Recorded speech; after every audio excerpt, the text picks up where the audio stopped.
Social media पर एक video है जिसने सबको हैरान कर रखा है। एक अकेला पेंगुइन अपने झुंड को छोड़कर सीधा पहाड़ों की ओर चल पड़ता है।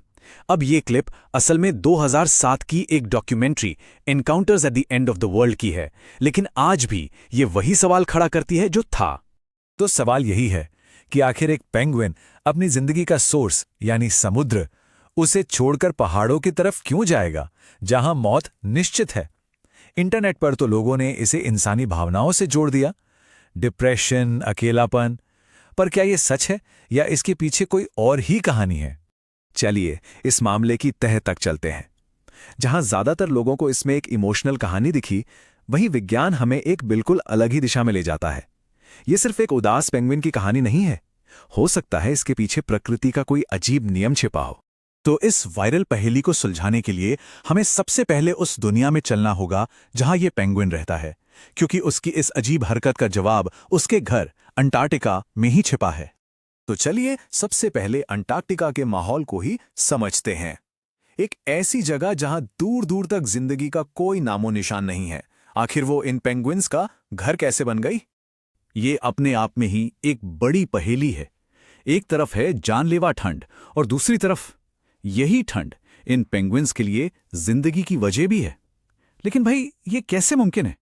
अंटार्कटिका दुनिया की सबसे ठंडी, सबसे सूखी और सबसे तूफानी जगह है। यहां सर्दियों में तापमान -90 डिग्री सेल्सियस तक गिर जाता है। मतलब इतना ठंडा कि अगर उबलता हुआ पानी हवा में फेंके तो वो तुरंत बर्फ बन जाए। तो यहां ना एक बहुत बड़ा समझौता छिपा हुआ है। जमीन पर क्या है? जानलेवा ठंड है, खाने को कुछ नहीं, लेकिन वहां कोई शिकारी भी नहीं है। और समुद्र में ठीक इसका उल्टा, खाना तो भरपूर है, मगर साथ ही लेपर्ड सील और किलर वेल जैसे खतरनाक शिकारी भी घात लगाए बैठे हैं। तो पेंगुइन्स ने इसी खौफनाक ठंड को अपनी ढाल बना लिया है। उन्होंने ये कठोर जमीन इसीलिए चुनी क्योंकि दूसरे शिकारी यहां जिंदा ही नहीं रह सकते। यही ठंड उनकी सबसे बड़ी सुरक्षा है। लेकिन कहानी इतनी सीधी भी नहीं है। अंटार्कटिका में रहने वाले सभी पेंगुइन एक जैसे नहीं होते। यहां कुछ बेहद जिम्मेदार हैं तो कुछ बहुत ज्यादा शरारती। अंटार्कटिका में हमें मुख्य रूप से 5 तरह के पेंगुइन मिलते हैं। इनमें सबसे बड़े हैं एम्परर पेंगुइन, और वो पेंगुइन जो हमें वीडियो में दिखा था वो है एडीली पेंगुइन, जिसकी आंखों के चारों ओर एक खास सफेद रिंग होती है। अब बात करते हैं पेंगुइन की दुनिया में जिंदा रहने और पिता होने की सबसे अनोखी मिसाल की, एम्परर पेंगुइन। इनकी कहानी सुनकर तो कोई भी हैरान रह जाएगा। अगर कुर्बानी की कोई सबसे बड़ी कहानी है तो वो नर एम्परर पेंगुइन की है। ये एक ऐसी मिसाल है जो दिखाती है कि एक पिता अपनी संतान के लिए आखिर किस हद तक जा सकता है। जरा सोचिए इसके बारे में। नर एम्परर पेंगुइन 4 महीने, पूरे 4 महीने तक भूखा रहता है। पहले तो वो 100 किलोमीटर का सफर तय करके जमीन के अंदरूनी हिस्से तक जाता है। फिर अंडा मिलने के बाद उसे अपने पैरों पर रखकर 2 महीने तक -60 डिग्री के बर्फीले तूफानों का सामना करता है। जब तक मादा लौट कर आती है वो अपना आधा वजन खो चुका होता है। और कमाल की बात तो यह है कि अगर बच्चा जल्दी निकल आए तो वो अपने गले से एक खास दूध बनाकर उसे जिंदा रखता है। लेकिन कहानी में एक मजेदार मोड़ है। जहां एक तरफ एम्परर पेंगुइन इतनी बड़ी कुर्बानी देते हैं, वहीं एडिली पेंगुइन, हाँ, कह सकते हैं कि वे थोड़े अलग हैं। ये शरारती और बेहद चालाक होते हैं। तो चलिए अब एडली पेंगुइन के स्वभाव को थोड़ा और समझते हैं, ताकि हम उस भटके हुए पेंगुइन के रहस्य को सुलझा सकें। एडली पेंगुइन बहुत ही सोशल और हाइपर एक्टिव होते हैं। उनका स्वभाव शांत रहने वाले एम्परर पेंगुइन से बिल्कुल उल्टा है। इनकी दुनिया शरारतों और होशियारी से भरी हुई है।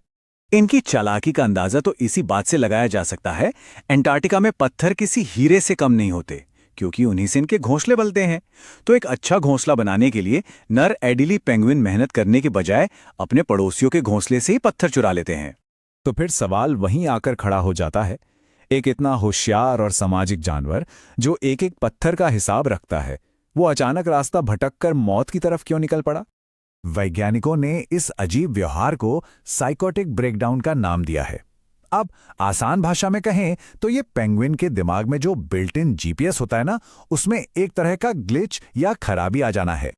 ये दिमागी गड़बड़ी कई वजहों से हो सकती है। हो सकता है कोई इन्फेक्शन हो, या बहुत ज्यादा तनाव, या बस दिमाग की तारों का गलत जुड़ जाना। ऐसी हालत में पेंगुइन को सही रास्ता दिखाई ही नहीं देता और उसका दिमाग उसे एक गलत दिशा में ले जाने लगता है। पर एक और पहलू भी है। विज्ञान इस बात से इनकार नहीं करता कि जानवर भी दुख महसूस करते हैं।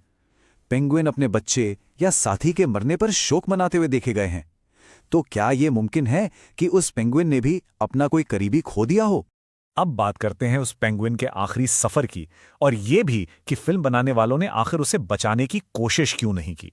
फिल्ममेकर वर्नर हर्जोग ने उस पेंगुइन को नहीं बचाया क्योंकि अंटार्कटिका का एक सख्त कानून है, आप कुदरत के काम में दखल नहीं दे सकते।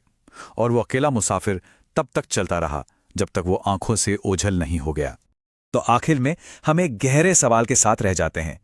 एक तरफ है एम्परर पेंगुइन, जो एक नई जिंदगी को दुनिया में लाने के लिए अपनी जान दांव पर लगा देता है, और दूसरी तरफ ये एडिली पेंगुइन, जो जीती जागती जिंदगी से मुंह मोड़कर एक अनजान रास्ते पर निकल जाता है। ये दुनिया के अंत में जिंदा रहने के दो बिल्कुल अलग, दो बिल्कुल चरम छोर हैं। प्रकृति का एक चेहरा जो जिंदगी देता है और दूसरा जो उसे वापस ले लेता है।